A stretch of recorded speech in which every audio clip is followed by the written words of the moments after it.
Hello all, welcome back to our channel.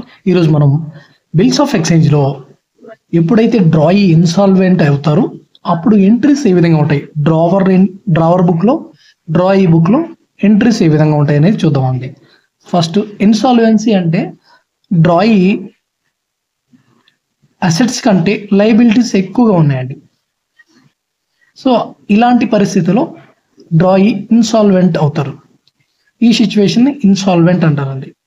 ఆయన అప్పులు కట్టలేని స్థితిలో ఉంటే దాన్ని ఇన్సాల్వెన్సీ అంటారు. ఎస్, ఫస్ట్ మనం ప్రాబ్లం చూద్దాం. అయితే ఇలాంటి సందర్భంలో రెండు సిచ్యువేషన్స్ ఉంటాయండి. ఒకటి, ఆయన దగ్గర నుంచి ఎటువంటి అమౌంట్ సింగిల్ రూపీ కూడా రానప్పుడు ఎంట్రీస్ ఏ విధంగా ఉంటాయి. ఒకవేళ పార్సిల్ అమౌంట్ కొంచెం అమౌంట్ పే చేస్తే ఎంట్రీస్ ఏ విధంగా ఉంటాయని చూద్దామండి. సపోజ్ ఇక్కడ ఈ సిచ్యువేషన్లో ఆయన ఇన్సాల్వెంట్ అయ్యారు, కానీ ఈయన నుంచి ఒక్క సింగిల్ రూపీ కూడా మనకు రాలేదు. Nothing recovered from drawee. ఓకేనా? సో ఇలాంటి situation entries. Damayanti sold goods to worth 9,000 to Jayanti on 1st June 2014 and draw a bill for 2 months for same amount. Jayanti accept the bill and return it to Damayanti. Okay, before the due date of bill, Jayanti became an insolvent and nothing could be recovered from her estate. Pass entries in books of Damayanti and Jayanti andi. Okay na? So ఇక్కడ ఏమైందంటే దమయంతి గూడ్స్ని జయంతికి అమ్మారు. So 9,000 రూపీస్కి వాళ్ళు ఎప్పుడు అమ్మారంటే June 1st 2014. వాళ్ళ యొక్క bill యొక్క వ్యాలిడిటీ 2 months ఉంది. సో ఆ బిల్లు డ్రా చేసి దమయంతి జయంతికి సెండ్ చేసింది. Jayanti accept the bill and return it to Damayanti. Accept చేసి ఆ బిల్లును రిటర్న్ చేసింది. అయితే డ్యూ డేట్ వచ్చేటప్పటికి జయంతి ఇన్సాల్వెంట్ అవ్వడం జరిగింది. Jayanti becomes an insolvent. Due date of bill, Jayanti becomes insolvent and nothing could be recovered from her estate. ఆమె దగ్గర నుంచి ఎటువంటి సింగిల్ 1 రూపీ కూడా రాలేదు. సో ఇలాంటి సిచ్యువేషన్లో జనరల్ ఎంట్రీస్ ఏ విధంగా ఉంటాయి, books of Damayanti and Jayanti. So Damayanti drawer. ఓకేనా? అయితే బుక్స్లో ఎంట్రీస్ ఏముంటాయి? సో ఇక్కడ గూడ్స్ ఎవరికి అమ్మారు? దమయంతి జయంతికి అమ్మారు. So Jayanti is the credit డెటర్.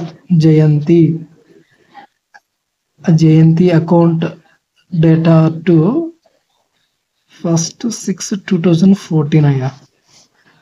ఇక్కడ మనకి సేల్స్ కదా జరిగాయి. సేల్స్ అకౌంట్ ఎంతండి? 9,000. నెక్స్ట్ ఏంటి? ఇక్కడ బిల్లు 2 months బిల్ ప్రిపేర్ చేసి దమయంతి జయంతికి సెండ్ చేశారు. Jayanti accept it and bill return to the Damayanti.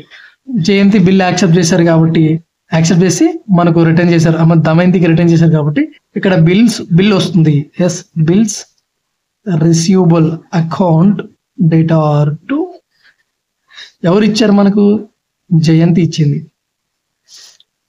So Jayanthi account date వచ్చేసి మనకు 1st 6 2014. ఓకేనా? 9,000. నెక్స్ట్ ఏంటి? ఇక్కడ డ్యూ డేట్ 2 months తర్వాత Jayanti accept the bill and return it to Damayanti. Before due date of a bill Jayanti become insolvent. So due date 2 months తర్వాత వస్తుంది కదా. ఇప్పుడు జూన్, జూలై తర్వాత ఆగస్ట్. సో ఇక్కడ 1కి 3 days యాడ్ చేసుకుంటే 4 అవుతుంది. 4 2014 ఆమె ఇన్సాల్వెంట్ అవడం జరిగింది. ఇన్సాల్వెంట్ అవుతే మనకు బిల్ వస్తుందండి, మనీ వస్తుందా? రాదు కదా. సో మనీ రానప్పుడు ఎంట్రీస్ ఏ విధంగా రాసుకుంటాం? ఇక్కడ మనము జయంతిని డెటార్గా చూపిస్తాము. బిల్ మన దగ్గర నుంచి వెళ్ళిపోతుంది, ఎందుకంటే వాళ్ళు బిల్ పే చేయలేదు కదా. సో వాళ్ళ బిల్లు వాళ్ళు తీసుకెళ్ళిపోతారు. నెక్స్ట్ ఏంటి? మనకు ఈయన ఇన్సాల్వెంట్ అవ్వడం జరిగింది కదా ఈమె. సో జయంతి ఇన్సాల్వెంట్ అవ్వడం జరిగింది కాబట్టి మనం వచ్చిన ఈ ఏదైతే లాస్ ఉంటుందో దాన్ని మనం బ్యాడ్ డెట్స్గా చూపిస్తాం. ఈ అమౌంట్ని బ్యాడ్ డెట్స్గా మనం ట్రాన్స్ఫర్ చేస్తాం, బ్యాడ్ డెట్స్ అకౌంట్కి ట్రాన్స్ఫర్ చేస్తాము. అప్పుడు ఎంట్రీ ఏమొస్తుంది, bad debts account debtor to bad debts account debtor to Jayanti. ఓకేనా, ఈ విధంగా మనీ అనేది బ్యాడ్ డెట్స్ అకౌంట్కి ట్రాన్స్ఫర్ చేస్తాం. ఇప్పుడు సపోజ్గా మనం మీకు తెలుసుగా లెడ్జర్స్ ఏ విధంగా ప్రిపేర్ చేయాలి, లెడ్జర్స్ ఏ విధంగా ప్రిపేర్ చేయాలో తెలుసు మీకు. ఇప్పుడు బ్యాడ్ డెట్స్ అకౌంట్ మనం ప్రిపేర్ చేస్తే, ఈ పక్క డెబిట్, ఈ పక్క క్రెడిట్. సో ఇక్కడ ఏంటి, మనకు బ్యాడ్ డెట్స్ అనేది మనకు ఇక్కడ డెబిట్ సైడ్ ఉందా. సో జ్యోతిని మనం ఇక్కడ దానికి ఎదురుగా ఉన్న జయంతిని మనం డెటార్గా చూపిస్తాం ఇక్కడ, జయంతి. ఓకేనా, బ్యాడ్ డెట్స్ అకౌంట్ ప్రిపేర్ చేసినప్పుడు మనం ఇక్కడ జయంతిని డెటార్గా చూపిస్తాము. సరిపోయింది. మనం బ్యాడ్ డెట్స్ ఏదైతే మనకు వచ్చిన బ్యాడ్ డెట్స్ ఉన్నాయి దాన్ని మనము ఏదైతే లాస్ వచ్చిందో మనకు దాన్ని మనం బ్యాడ్ డెట్స్ అకౌంట్కి అయితే ట్రాన్స్ఫర్ చేసేసాం. మనకు రావాల్సిన మనీ మనకు రాలేదండి, అంటే మనకు బ్యాడ్ డెట్స్ మనకు రావాల్సింది, ఆ డెట్ మనకు రాలేదు, దాన్ని మనం బ్యాడ్ డెట్గా చూస్తాం. బ్యాడ్ డెట్స్ మనము డెబిట్ చేస్తాము. మనము జయంతి ఇస్తారని చెప్పేసి డెటార్గా చూపించాము. ఇక్కడ జయంతి ఇస్తారులే అని చెప్పి ఇక్కడ ఫస్ట్లో జయంతిని మనం ఇక్కడ డెటార్గా చూపించాము. ఇప్పుడు జయంతి ఇవ్వలేని పరిస్థితిలో ఉన్నారు కాబట్టి ఇక్కడ క్రెడిటార్గా చూపిస్తాము.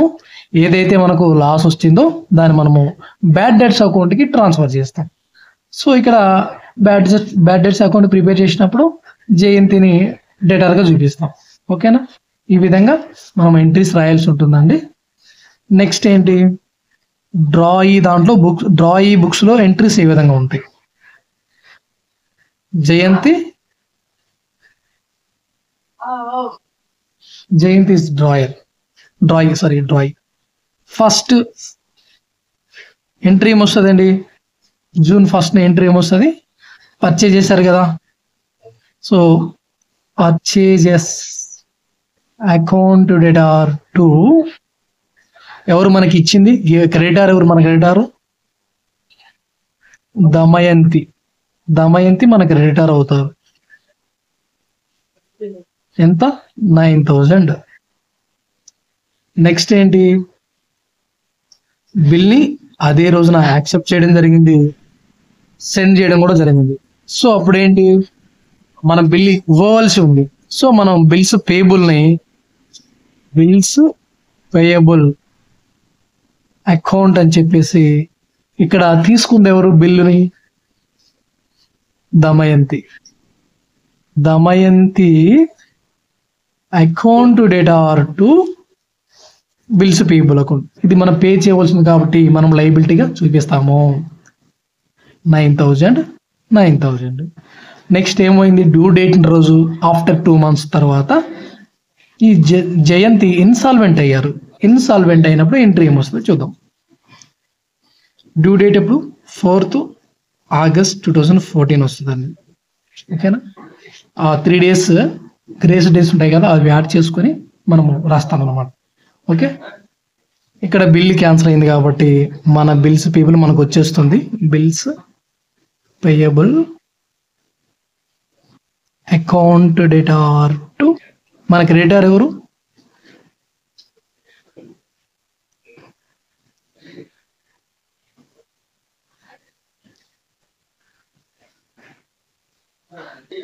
మన క్రెడిటార్ జయంతి కదా, సారీ